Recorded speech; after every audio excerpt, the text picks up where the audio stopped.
Welcome my dear students, आप सभी का मेरे इस यूट्यूब चैनल में स्वागत है। आज हम बात करेंगे वॉइस के बारे में। वॉइस क्या होता है, वॉच क्या होता है, इसके क्या क्या गुण होते हैं, कितने प्रकार होते हैं। आपको इससे पहले वीडियो मैंने शॉर्ट वीडियो बना करके बता दिया था, तो इसी के बारे में बात करेंगे। वॉइस मतलब होता है वॉच। तो हम ग्रामर में मुख्य रूप से वाक्य को दो प्रकार से लिखते हैं, दो तरीके से लिखते हैं। Sentence are written in many ways. वाक्य कई प्रकार के तरीकों से लिखे जा सकते हैं, जिसमें से पहला बताया गया है when it's subject is doing the action called active voice. यदि किसी भी वाक्य में कर्ता है, वो यदि काम करता है, कर्ता के ऊपर जोर हो काम करने का, अर्थात कर्ता पर जोर देना हो, तो कर्ता प्रधान शैली, जिसे कर्तृवाच्य कहा जाता है, ये इसी एक्टिव वॉइस कहते हैं। यदि काम करने वाला कर्ता हो, कर्ता के ऊपर विशेष ध्यान दिया जा रहा हो, तो ये कहलाएगा एक्टिव वॉइस। और वहीं पे यदि object, when its object is doing the action called passive voice. यदि कर्म है, ऑब्जेक्ट है, ये इसके ऊपर फोकस किया जाए, इसके ऊपर ज्यादा ध्यान दिया जाए, इसके ऊपर जोर डाला जाए काम करने के लिए, तो वो पैसिव वॉइस कहलाता है बच्चों। जैसे कि कर्म पर जोर देना हो तो कर्म प्रधान शैली ही कर्मवाच्य कहलाता है। ये दो एक्टिव वॉइस और पैसिव वॉइस हो गए। एक्टिव वॉइस और पैसिव वॉइस। एक्टिव वॉइस में कर्ता प्रधान और पैसिव वॉइस में कर्म प्रधान शैली का उपयोग होता है। तो आइए देखते हैं इसके एग्जांपल से कि किस प्रकार से इसका स्ट्रक्चर होता है और कैसे उसको हम समझ पाएंगे। तो पहले तो एक्टिव वॉइस के स्ट्रक्चर को देख लें। तो टेंस पढ़े हैं बच्चों, तो उसी में से ही सामने में स्ट्रक्चर दिखेगा। सबसे पहले में सब्जेक्ट रहता है, दूसरा में हेल्पिंग वर्ब रहता है, उसके बाद वर्ब आता है, सबसे अंतिम में ऑब्जेक्ट रहता है। ये तो हम लोगों ने पहले ही पढ़ा है, अदर वर्ड्स इसमें अभी फिलहाल नहीं लिखा गया है, रहता है। तो यहाँ पे सब्जेक्ट सबसे शुरू में, ऑब्जेक्ट अंत में, हेल्पिंग वर्ब और वर्ब, ये सब बेसिक स्ट्रक्चर है एक्टिव वॉइस का।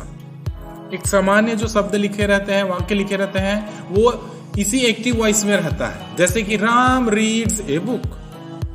Ram reads a book, Ram एक पुस्तक पढ़ता है। ठीक, प्रेजेंट इंडेफिनिट है, एस लगा हुआ है, रीड में जी। तो इस प्रकार से राम पुस्तक पढ़ता है, राम रीड्स ए बुक, ये एक्टिव वॉइस का स्ट्रक्चर है।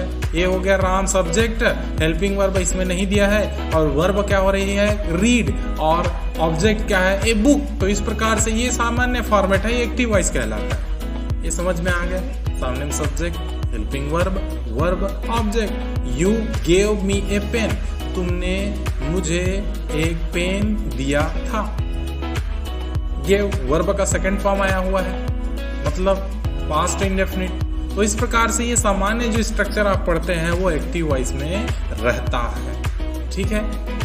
वी हैव विजिट मुंबई, हम मुंबई गए थे। तो ऐसे जो प्रश्न हैं, ऐसे जो सेंटेंस आते हैं वो एक्टिव वॉइस कहलाते हैं। और पैसिव वॉइस में जब इसे बदला जाता है तो इसका स्ट्रक्चर हो जाता है बच्चों, सब्जेक्ट के स्थान पे ऑब्जेक्ट, हेल्पिंग वर्ब है वो बदला हुआ रहेगा, और वर्ब का हमेशा थर्ड फॉर्म आता है। अब पहले वाले एक्टिव वॉइस में कोई भी वर्ब का फॉर्म हो, फर्स्ट फॉर्म हो, सेकंड फॉर्म हो, एनजी फॉर्म हो, थर्ड फॉर्म हो, लेकिन जब भी वर्ब का, जब आप पैसिव वॉइस बनाते हैं तो हमेशा इसमें वर्ब का थर्ड फॉर्म ही लिखना है, और वर्ब के बाद बाई लगाना है, और लास्ट में आपको सब्जेक्ट के स्थान पर ऑब्जेक्ट के स्थान पर सब्जेक्ट लिखना है। ठीक है। ये सब्जेक्ट का स्थान पीछे हो जाता है और ऑब्जेक्ट का स्थान सामने में हो जाता है। यही बदलाव आते हैं पैसिव वॉइस करने के लिए, ज्यादा कोई कठिन नहीं है, बस आपको देखना है कैसे बदला हो, कितना कैसे उसका एग्जाम्पल बनता है। जैसे कि हम लोगों ने इससे पहले पढ़ा था राम रीड्स ए बुक, ये हो गया a book is read by Ram, a book is read by Ram. उसी तरीके से दूसरा प्रश्न है A pen was given to me by you। इसमें पहले वाले में था, उसमें बताया था you gave me a pen, ऐसा क्वेश्चन था। तो a pen was given to me by you। तो इस प्रकार से आप वर्ब के थर्ड फॉर्म लगाते हैं, कर्ता से पहले बाई लगाते हैं, और कर्ता का स्थान बदलते हैं, और कर्म है उसका भी स्थान आप बदल देते हैं। तो इस प्रकार से हेल्पिंग वर्ब में चेंजेस आया है। इसमें was नहीं लगा हुआ था, वर्ब का सेकंड फॉर्म लगा हुआ था, वो चेंज होकर के वाज लगा हुआ है। तो इस प्रकार से कुछ कुछ नियम है बच्चों जिन्हें ध्यान में रखते हुए चलना है और उसे ट्रांसलेट करना है, तो सरल तरीके से वो एक्टिव वॉइस से पैसिव वॉइस बन जाएगा। Mumbai has been visited by us. आगे कुछ नियम बताऊंगा जिसमें क्या है आपको समझ में आ जाएगा कि अरे हाँ भाई हमें कहाँ पे क्या बदल रहे हैं, है ना। जैसे कि अभी तुलना करके बताता हूँ, Ram reads a book, active voice में क्या बोला, Ram reads a book, Ram एक पुस्तक पढ़ता है। और पैसिव वॉइस में क्या हो जाता है, ए बुक। देखिए मैंने ऑब्जेक्ट यहाँ पे क्या है, ऑब्जेक्ट हमारा ए बुक सामने में आ गया। उसके बाद इसमें हेल्पिंग वर्ब नहीं था, वो इज लग गया। अब रीड्स है, ऐसा हट करके वर्ब का third form read read read तीनों का सेम होता है, इसकी वजह से वर्ब का थर्ड फॉर्म लगा है। और राम लिखने से पहले आपको क्या लिखा है, लगा है यहाँ पे बाई। तो एक पुस्तक राम के द्वारा पढ़ा गया, इसका मतलब हो गया एक पुस्तक है वो राम के द्वारा पढ़ा गया। ठीक है, एक्टिव वॉइस से पैसिव वॉइस बनाते तो ऐसा हो जाता है। जैसे दूसरा है you gave me a pen, तुमने मुझे एक पेन दिया था।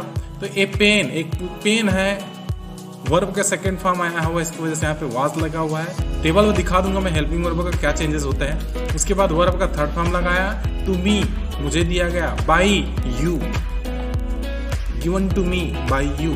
तो आप कर्ता लगाने से पहले आप बाई लगाते हैं। तो इन्हीं छोटी छोटी बातों को ध्यान में रखना है बच्चों। वी हैव विजिटेड मुंबई, हम मुंबई गए थे। वी हैव विजिटेड मुंबई, हम सॉरी यहाँ पे जा चुके हैं, हम घूम चुके हैं भाई, मुंबई जा चुके हैं, घूम के आ गए। तो Mumbai has been visited by us. अब यहाँ पे मुंबई था, वो ऑब्जेक्ट था, वो मुंबई पहले लिखा गया। अब यहाँ पे हैव लिखा हुआ है तो ये हैव है वो चेंज हो जाता है। वी था, इसकी वजह से हैव लगा हुआ था। मुंबई सिंगुलर होने की वजह से हैज बीन लगा हुआ है। ध्यान रखेंगे जब आप करता रहता है तो हेल्पिंग वर्ब को भी थोड़ा सा चेंजेस करना पड़ेगा। यहाँ पे वी है मतलब हम, संख्या प्लूरल है, इसकी वजह से हैव लगा हुआ है। यहाँ पर मुंबई सिंगुलर हुआ, इसकी वजह से हैज बीन लगा हुआ है। ठीक है बच्चों, इसके बाद विजिटेड, ये तो वर्ब का सेकंड फॉर्म थर्ड फॉर्म है, ये वर्ब का थर्ड फॉर्म ही रहेगा। और बाई लगा हुआ है, वी है वो चेंज हो जाता है अस में। इसी टाइम टेबल को मैं आपको दिखाने वाला था बच्चों कि एक्टिव वॉइस से जब पैसिव वॉइस बनाते हैं, एक्टिव टू पैसिव बनाते हैं, तो इसके सब कुछ इंपॉर्टेंट रूल्स होते हैं। पहला रूल में बताया हेल्पिंग वर्ब का। ठीक है, हेल्पिंग वर्ब में कैसे चेंजेस आते हैं। यदि पहले से सेंटेंस है वो प्रेजेंट इंडेफिनिट में है, प्रेजेंट इंडेफिनिट में हमने पहचाना है वर्ब के फर्स्ट फॉर्म के साथ में एस या ईएस लगता है। हेल्पिंग वर्ब डू या डज लगा रहता है जब नेगेटिव इंटरोगेटिव बनता है। लेकिन जब आप एक्टिव वॉइस से पैसिव वॉइस बनाते हैं तो बच्चों ध्यान रखेंगे, यदि एस या ईएस लगा हुआ तो उसमें इज एम आर लगाना है, एस या ईएस को हटाना है। कंटिन्यूअस में हम जानते हैं इज एम आर पहले से रहता है, तो इज एम आर हटा करके आप क्या लगाना है उसमें, इज बीइंग, एम बीइंग या आर बीइंग। यहाँ पे बीइंग शब्द अलग जुड़ जाएगा। अब प्रेजेंट परफेक्ट में हम जानते हैं इसका हेल्पिंग वर्ब हैज या हैव रहता है, तो उसको हटा करके आपको क्या जोड़ना है उसमें, हैज बीन या हैव बीन। मतलब इसमें क्या हुआ है, यहाँ का जो इससे पहले वाला जो हेल्पिंग वर्ब है वो सामने वाले में कूद पड़ा है। ठीक है, ये इज एम आर कंटिन्यूअस में रहता था, वो इसमें आ गया। अब इज एम आर की जगह में बीइंग लग गया। ये हैज हैव बीन है वो परफेक्ट कंटिन्यूअस में रहता था, वो परफेक्ट में आ गया। अब परफेक्ट कंटिन्यूअस कहाँ चला गया सर, तो ये परफेक्ट कंटिन्यूअस का पॉसिबल नहीं होता, इसकी वजह से मैंने नहीं लिखा है। ये जो कट लिखा हुआ है वैसे ही वहां पे भी बना रहता। पास्ट में बताता हूं तो बच्चों पास्ट में वर्ब का सेकंड फॉर्म दिया रहता है और उसका हेल्पिंग वर्ब डीड रहता है, लेकिन उसको नहीं लिखते हैं। ठीक है, तो यहाँ पे हम जब चेंज करते हैं एक्टिव वॉइस से पैसिव वॉइस तो इसका हेल्पिंग वर्ब बदल जाता है, वाज या वेयर लगाना ही पड़ता है। ध्यान रखेंगे इसको।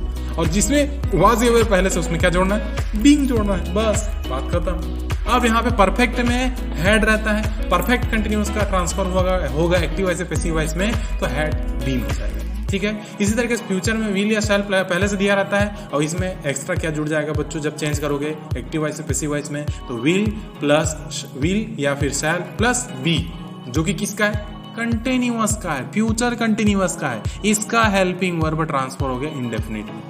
कब, जब एक्टिव वॉइस से पैसिव वॉइस बना रहा हूं तब। ठीक है, अब मैंने देखा कंटिन्यूअस का आ गया क्वेश्चन, तो इसका क्वेश्चन आता ही नहीं है क्योंकि ये पॉसिबल ही नहीं है, नॉट पॉसिबल बोलते हैं इसी को। ठीक है, कटमट है, ये क्रॉस का साइन दिया हुआ है, इसकी वजह से हम कह सकते हैं इसको पॉसिबल नहीं रहता, इसको क्वेश्चन नहीं आता। अब फ्यूचर परफेक्ट में helping verb will shall plus have रहता है, तब आप जब चेंज करेंगे तो क्या हो जाएगा, will shall plus have plus been, मतलब परफेक्ट कंटिन्यूअस का हेल्पिंग वर्ब है वो ट्रांसफर हो जाएगा। तो इस प्रकार से हेल्पिंग वर्ब में कुछ रूल्स और रेगुलेशंस एक्टिव वॉइस और पैसिव वॉइस में फॉलो होते हैं। बच्चों आपको ध्यान में रखना है, इसी को चेंज करते चलना है, ठीक है। दूसरा रूल्स कुछ और कहता है, इसी में बताया गया है नीचे में कि परफेक्ट कंटिन्यूअस का प्रश्न एक्टिव से पैसिव वॉइस नहीं बनता है। परफेक्ट कंटिन्यूअस जो लास्ट लाइन है, लास्ट कॉलम है, उसका हेल्पिंग वर्ब एक्टिव वॉइस से पैसिव वॉइस नहीं बनता है, इसलिए इसके प्रश्न नहीं आते, ठीक है, वो संभव नहीं है। उसी प्रकार फ्यूचर कंटिन्यूअस, मतलब इसके बारे में बात कर रहा हूँ, फ्यूचर कंटिन्यूअस का भी संभव नहीं होता, इसलिए इसके हेल्पिंग वर्ब में कोई चेंजेस नहीं होते, इसके क्वेश्चन आते ही नहीं, उसके लिए हेडेक लेने की जरूरत नहीं। दूसरा रूल ये कहता है बच्चों, जब आपका कर्ता है और कर्म है जब एक दूसरे को बदलते हैं ना, सब्जेक्ट ऑब्जेक्ट बनता है, ऑब्जेक्ट है सब्जेक्ट बनता है, तो यही इंपॉर्टेंट रूल्स है सब्जेक्ट एंड ऑब्जेक्ट का। तो इसमें बता दे रहा हूं, आपके लिए चार्ट बना दिया हूं। यदि सब्जेक्ट ही था अब ये वो ऑब्जेक्ट बना तो वो हिम हो जाएगा। शी था वो ऑब्जेक्ट बना हर हो गया। इट था वो ऑब्जेक्ट बना इट ही रहेगा। आई था वो ऑब्जेक्ट बना मी बन गया। वी था वो ऑब्जेक्ट बना अस हो गया। यू है वो यू ही रहता है। दे है वो देम ही रहता है। आपने इससे पहले क्वेश्चन में देखे जहां पे आई लिखा था मैंने उसको मी लिख दिया, बाद में वी लिखा था उसको अस लिखा हूं। तो इस प्रकार से ऐसे क्वेश्चंस को ध्यान में रखना है, रूल्स और रेगुलेशंस को उसके अनुसार से चलना है। चलिए मैं कुछ आपके लिए एक्सरसाइज दे रहा हूं बच्चों, जिसको देख करके आपको बनाना है, समझना है और उसको कंप्लीट करके मुझे कमेंट बॉक्स में रिप्लाई करना है, आप सही बनाते हैं कि नहीं उसको देखना है, ठीक है। पहला प्रश्न बोला I was driving A car. I was driving A car. देखिए ये वाज लिखा हुआ है, ड्राइविंग लिखा हुआ है। आपको जब चेंज करेंगे तो यहाँ पे वर्ब भी चेंज हो जाएगा, है ना। जो पहले से वाज दिया है वो चेंज हो जाएगा और वर्ब को कौन सा फॉर्म लगेगा बताया हमने। लेकिन ये ऑब्जेक्ट है वो सब्जेक्ट के स्थान पे, सब्जेक्ट है वो ऑब्जेक्ट के स्थान में चला जाएगा। आई है वो चेंज हो जाएगा, ठीक है। तो ये ध्यान में रखना, ध्यान में रखना। दूसरा बोला she closed the door in the night. She closed the door in the night. Closed है वर्ब का सेकेंड फॉर्म है, मतलब पास्ट इंडेफिनिट का है, ध्यान रखेंगे इसको। You have drunk the milk.